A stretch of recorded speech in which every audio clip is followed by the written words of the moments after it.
আজকের গুরুত্বপূর্ণ আঞ্চলিক সংবাদে সবাইকে জানাই স্বাগত। আজ হলো 16 ডিসেম্বর মঙ্গলবার। আজকের সন্ধ্যার বরাক উপত্যকা তথা আসাম এবং দেশের গুরুত্বপূর্ণ বিশেষ বিশেষ খবর হলো: জমি বিবাদে রক্তক্ষয়ী সংঘর্ষ, আহত নাবালিকা সহ অন্তত 12 জন, তীব্র উত্তেজনা। জুবিন মৃত্যুর অভিযুক্তদের পক্ষে নেই আইনজীবীরা, বলল গুয়াহাটি উকিল সংস্থা। বিশেষ ফাস্ট ট্র্যাক আদালত গঠনের দাবি। হরিশনগরে রাস্তা নির্মাণের কাজ শুরু করতে সময় বেঁধে দিলেন বিধায়ক সুজাম। ঠিকাদারের গাফিলতি, অর্থ বরাদ্দ, ওয়ার্ক অর্ডার পেয়েও কাজের দেখা নেই। দেশে ডাক্তারির আসন বেড়ে প্রায় 2 লক্ষ, সংসদে তথ্য কেন্দ্রের।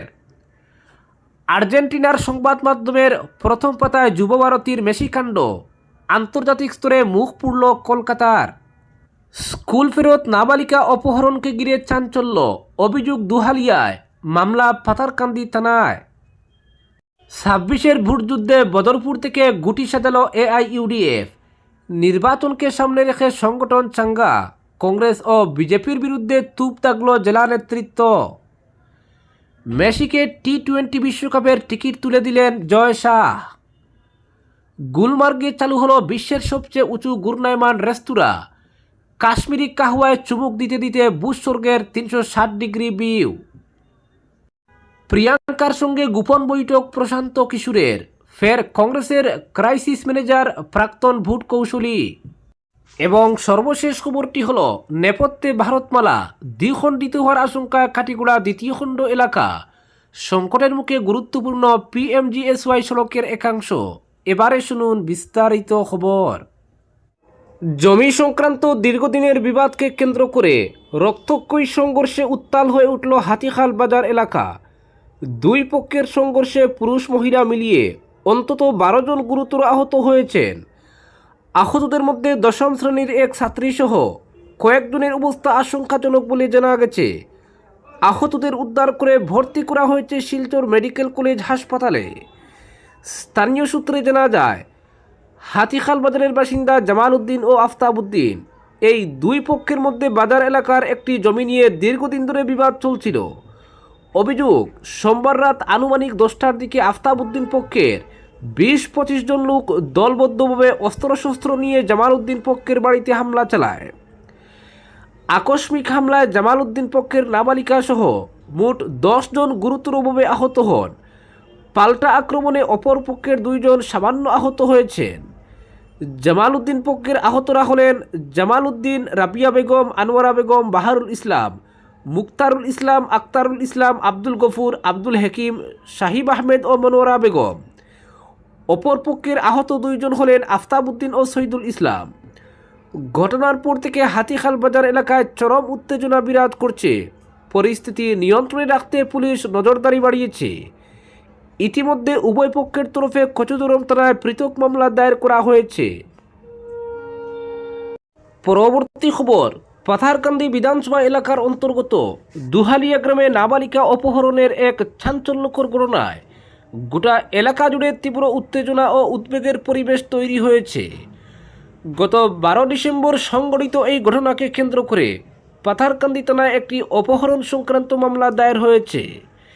জানা গেছে, দুহালিয়া গ্রামের বাসিন্দা মালাকার পদবীর এক নাবালিকা স্কুল শেষে বাড়ি ফেরার পথে আচমকাই নিখোঁজ হয়ে যায়। অভিযোগ, ওই নাবালিকাকে পরিকল্পিতভাবে অপহরণ করে নিয়ে যায় একই এলাকার ভৌমিক পদবীর এক যুবক। মেয়ের দীর্ঘ সময় বাড়ি না ফেরায় পরিবারের লোকজন বিভিন্ন জায়গায় খোঁজাখুঁজি শুরু করেন। পরবর্তীতে ঘটনার গুরুত্ব বুঝে নাবালিকার বাবা পাথারকান্দি থানায় লিখিত অভিযোগ দায়ের করেন। অভিযোগের ভিত্তিতে পুলিশ অপহরণ সংক্রান্ত ধারায় একটি মামলা রুজু করে তদন্ত শুরু করেছে। ঘটনার খবর ছড়িয়ে পড়তেই দুহালিয়া গ্রাম সহ আশপাশের এলাকায় ব্যাপক চাঞ্চল্য ছড়িয়ে পড়ে। বিশেষ করে স্কুল পড়ুয়া ছাত্রীদের নিরাপত্তা নিয়ে অভিভাবকদের মধ্যে নতুন করে আশঙ্কা দেখা দিয়েছে। পুলিশ সূত্রে জানা গেছে, ঘটনাটি প্রেমঘটিত কিনা নাকি এর পেছনে অন্য কোনো ষড়যন্ত্র বা অপরাধমূলক উদ্দেশ্য রয়েছে, সেই সমস্ত দিক খতিয়ে দেখা হচ্ছে। নাবালিকা হওয়ায় বিষয়টিকে অত্যন্ত গুরুত্ব দিয়ে তদন্ত এগিয়ে নিয়ে যাওয়া হচ্ছে বলে জানিয়েছে পুলিশ। অভিযুক্ত যুবকের ভূমিকা, ঘটনার সময়কার পরিস্থিতি এবং সম্ভাব্য সহযোগীদের বিষয়ে অনুসন্ধান চালানো হচ্ছে। পরবর্তী খবর, মেসিকে টি-20 বিশ্বকাপের টিকিট তুলে দিলেন জয় শাহ। ভারত সফরে এবার রাজধানী দিল্লিতে হাজির লিওনেল মেসি, সঙ্গে লুইস সুয়ারেজ ও রদ্রিগো ডি পল। আগামী বছর ভারতের মাটিতে পুরুষদের টি-20 বিশ্বকাপ, সেই টুর্নামেন্ট দেখতে আসার আমন্ত্রণ জানানো হলো মেসিকে। তার হাতে বিশ্বকাপের টিকিট তুলে দিলেন আইসিসি চেয়ারম্যান জয় শাহ। ভারতের প্রথম ম্যাচে প্রতিপক্ষ আমেরিকা, সেই ম্যাচ দেখতে আসার আমন্ত্রণ জানানো হলো মেসিকে। এখানেই শেষ নয়, 3 ফুটবলারের হাতে টিম ইন্ডিয়ার জার্সিও তুলে দেওয়া হয়। দিল্লির অরুণ জেটলি স্টেডিয়ামে উপস্থিত ছিলেন দিল্লি ক্রিকেট বোর্ডের সভাপতি রোহন জেটলি ও দিল্লির মুখ্যমন্ত্রী রেখা গুপ্ত। হায়দ্রাবাদ মুম্বাই মাতিয়ে ভারতে মেসির গুড ট্যুরের শেষ দিকের অংশ দিল্লি, জানিয়ে ভক্তদের মধ্যে উন্মাদনা ছিল তুঙ্গে। তবে দিল্লি পৌঁছতে কিছুটা দেরি হয় আর্জেন্টিনার কিংবদন্তির। এর মধ্যে প্রধানমন্ত্রী নরেন্দ্র মোদীর সঙ্গে তার সাক্ষাৎ বাতিল হয়। কিন্তু দিল্লির অরুণ জেটলি স্টেডিয়ামে দীর্ঘক্ষণ অপেক্ষা করার পরও ধৈর্যচ্যুতি হয় ভক্তদের। বিশেষ করে মুম্বাইয়ে সচিন তেন্ডুলকরের সঙ্গে সাক্ষাতে যে অসাধারণ মুহূর্ত তৈরি হয়, সেরকম ম্যাজিকের অপেক্ষায় ছিলেন দিল্লিবাসী। দিল্লিতেও ক্রিকেটের সঙ্গে মিলে গেল ফুটবল। ভারতে ক্রিকেট কার্যত ধর্মের মতো। ফুটবল নিয়ে উৎসাহ থাকলেও এই দেশের ক্রীড়াভক্তদের মূল আকর্ষণ ক্রিকেটই। সামনের বছর দেশের মাটিতে টি-20 বিশ্বকাপ। ভারত গতবারের চ্যাম্পিয়ন। সেই টুর্নামেন্টে 7 ফেব্রুয়ারি টিম ইন্ডিয়ার প্রথম ম্যাচ। লিওনেল মেসি দর্শক হলে মন্দ কি? তার টিকিট তুলে দেওয়া হলো ফুটবল কিংবদন্তির হাতে। তার পাশাপাশি 3 ফুটবলারের হাতেই ম্যান ইন ব্লুর জার্সি তুলে দেওয়া হয়, যেখানে মেসির 10 তো বটেই, সুয়ারেজের জার্সি নম্বর 9 এবং ডিপোলের 7 নম্বর জার্সিও ছিল। মেসির হাতে সই করা একটি ব্যাটও তুলে দেওয়া হয়। পরবর্তী খবর, গুলমার্গে চালু হলো বিশ্বের সবচেয়ে উঁচু ঘূর্ণায়মান রেস্তোরাঁ। কাশ্মীরি কাহওয়ায় চুমুক দিতে দিতে ভূস্বর্গের 360 ডিগ্রি ভিউ। বর্ষ শেষে বা বর্ষবরণে জম্মু কাশ্মীর বেড়াতে যাওয়ার পরিকল্পনা কি রয়েছে? তাহলে আপনার জন্য রয়েছে সুখবর। গুলমার্গে সম্প্রতি চালু হয়েছে বিশ্বের সবচেয়ে উঁচু ঘূর্ণায়মান রেস্তোরাঁ। শুধু তাই নয়, একই সঙ্গে চালু হয়েছে এশিয়ার সবচেয়ে লম্বা স্কি ড্রাগ লিফট। গুলমার্গের আফারওয়াতে পাহাড়ে প্রায় 14,000 ফুট উচ্চতায় অবস্থিত এই রেস্তোরাঁ। গত শনিবার জম্মু ও কাশ্মীরের মুখ্যমন্ত্রী ওমর আবদুল্লাহ উদ্বোধন করেছেন এই রেস্তোরাঁর। নতুন এই ঘূর্ণায়মান রেস্তোরাঁটি হিমালয়ের অন্যান্য রেস্তোরাঁর চেয়ে একেবারেই আলাদা এক অভিজ্ঞতা দেবে পর্যটকদের। কাঁচ দিয়ে ঘেরা এই রেস্তোরাঁর ভিতরে বসে অতিথিরা বরফে মোড়া পর্বত চূড়া, কাশ্মীর উপত্যকা এবং আকাশের 360 ডিগ্রি ভিউ দেখতে পাবেন। এছাড়াও এই রেস্তোরাঁয় বসে গরম কাশ্মীরি চা অর্থাৎ কাহওয়া এবং স্থানীয় খাবার চেখে দেখার সুযোগ রয়েছে। বিশ্ব রেকর্ডের তালিকায় এর আগেও স্থান পেয়েছে গুলমার্গ। এখানে গন্ডোলা করে সহজেই পৌঁছে যাওয়া যায় বিশ্বের সর্বোচ্চ স্কি পয়েন্ট। এশিয়ার সবচেয়ে লম্বা রোপিও রয়েছে এখানে। এছাড়াও ভূস্বর্গে রয়েছে বিশ্বের সবচেয়ে বড় ইগলু ক্যাফে। এবার সেখানে তৈরি হলো বিশ্বের উচ্চতম ঘূর্ণায়মান রেস্তোরাঁ এবং এশিয়ার দীর্ঘতম স্কি লিফট। পরবর্তী খবর, সদ্য সমাপ্ত বিহারের বিধানসভা নির্বাচনে বিজেপির বিরুদ্ধে শোচনীয় পরাজয়। কংগ্রেসের ঝুলিতে এসেছে মাত্র 6টি আসন। আর প্রশান্ত কিশোরের নতুন দল জন সুরজ তো খাতায় খুলতে পারেনি। এই রাজনৈতিক বিপর্যয়ের পর ফের কাছাকাছি আসতে চলেছেন পিকে এবং কংগ্রেস নেত্রী প্রিয়াঙ্কা গান্ধী। দিল্লির রাজনৈতিক অলিন্দে শুরু হয়েছে জোর গুঞ্জন। সূত্রের খবর, গত সপ্তাহে 10 জনপথে সোনিয়া গান্ধীর বাসভবন। প্রিয়াঙ্কা গান্ধীর সঙ্গে গোপন বৈঠক করেছেন প্রাক্তন বুট কুশলী তথা জন সুরজের নেতা প্রশান্ত কিশোর। প্রকাশ্যে কোনো পক্ষই এই বৈঠকের কথা স্বীকার না করলেও রাজনীতির কারবারিরা মনে করছেন শত্রুর শত্রু বন্ধু নীতি মেনেই ফের কাছাকাছি আসছে কংগ্রেস ও পিকে। এই বৈঠক প্রসঙ্গে প্রিয়াঙ্কা গান্ধীকে প্রশ্ন করা হলে তিনি কৌশলে উত্তর এড়িয়ে গিয়েছেন। তিনি বলেছেন, আমি কার সঙ্গে দেখা করেছি বা করিনি তা নিয়ে কারো কোনো আগ্রহ থাকার কথা নয়। অন্যদিকে পিকে সরাসরি এই বৈঠকের কথা অস্বীকার করেছেন। কিন্তু সূত্র বলছে, বিহারে দুই পক্ষেরই খারাপ পারফরমেন্স তাদের একে অন্যের প্রয়োজনীয়তা নতুন করে বুঝিয়ে দিয়েছে। 2026 এবং 2027 সালের বিধানসভা নির্বাচনগুলি এবং সর্বোপরি 2029 সালের লোকসভা ভোটের আগে গেরুয়া শিবিরকে ঠেকাতে নতুন রাজনৈতিক সমীকরণ দেখা যেতে পারে। প্রশান্ত কিশোর ও কংগ্রেসের সম্পর্ক এখনও পর্যন্ত অম্লমধুর বলা যেতে পারে। 2017 সালে পাঞ্জাবে ক্যাপ্টেন অমরিন্দর সিংকে জেতালেও তারপরে উত্তরপ্রদেশে কংগ্রেস সপা জোটের বোরাডুবি হয়েছিল। এরপর 2021 সালে কংগ্রেসে যোগ দেওয়া নিয়ে পিকের সঙ্গে গান্ধী পরিবারের দীর্ঘ আলোচনা হয়েছিল, কিন্তু পিকে কংগ্রেসে যে ধরনের কাঠামোগত সংস্কারের প্রস্তাব দিয়েছিলেন তা মানতে পারেননি দলের প্রবীণ নেতারা। পরবর্তী খবর, দেশে ডাক্তারির আসন বেড়ে প্রায় 2 লক্ষ, সংসদের তথ্য কেন্দ্রের। দেশের চিকিৎসা শিক্ষা পরিকাঠামোয় উল্লেখযোগ্য সম্প্রসারণ হয়েছে।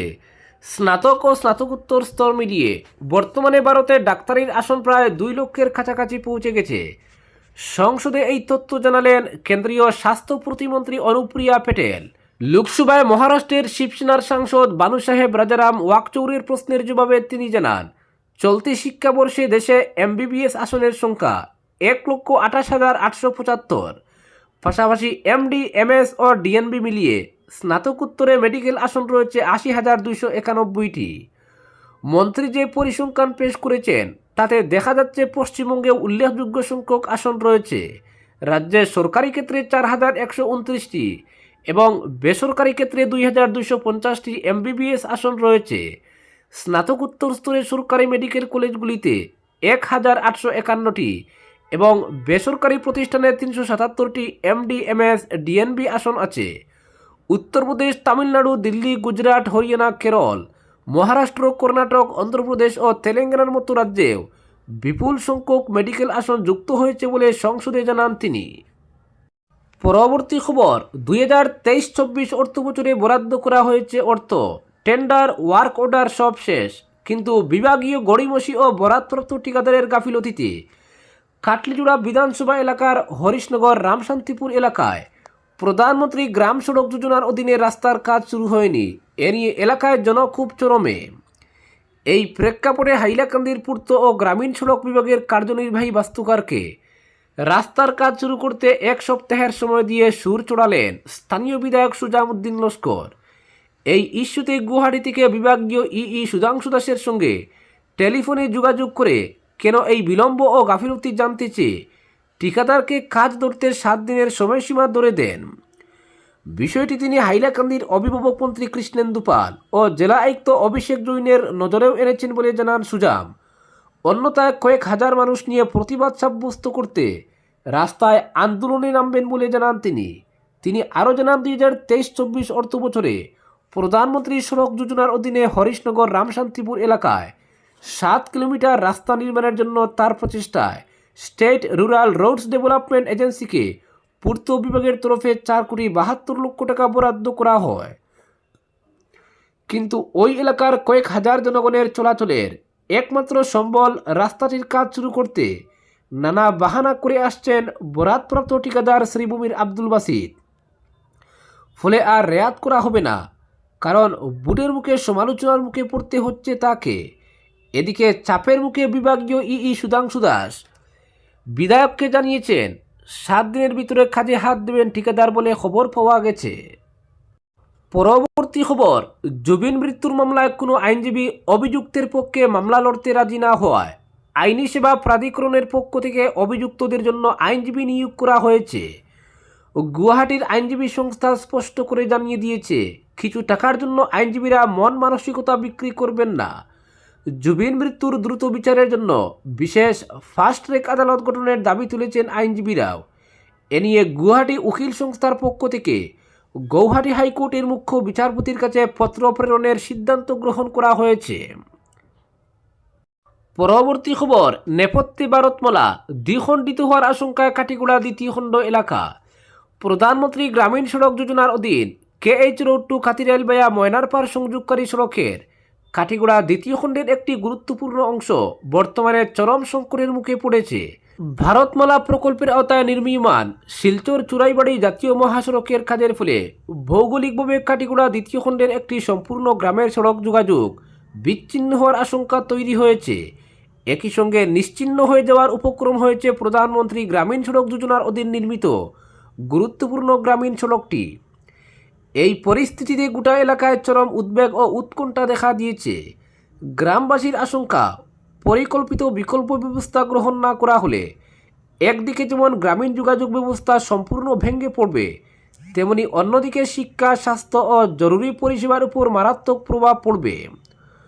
উদ্ভূত পরিস্থিতি মোকাবিলায় গ্রামবাসী প্রধানমন্ত্রী গ্রামীণ সড়ক যোজনার অধীন বিদ্যমান সড়ক পথটি বহাল রাখা এবং ভারতমালা সড়কের সঙ্গে যোগাযোগ রেখে একটি বিকল্প সার্ভিস রোড নির্মাণের দাবিতে উত্তর করিমগঞ্জের বিধায়কের মাধ্যমে মুখ্যমন্ত্রীর দৃষ্টি আকর্ষণ করেন। বিষয়টি গুরুত্ব সহকারে বিবেচনা করে মুখ্যমন্ত্রী হিমন্ত বিশ্ব শর্মা গ্রামীণ যাতায়াত ব্যবস্থা সচল রাখার লক্ষ্যে সংশ্লিষ্ট বিভাগকে প্রয়োজনীয় প্রদান করছেন বলে জানা গেছে। এছাড়া স্থানীয় বিধায়ক ও শিলচরের সাংসদ পরিমল শুক্লবৈদ্যের দ্বারস্থ হন গ্রামবাসী। আজকের বিশেষ সংবাদ এখানেই সমাপ্ত।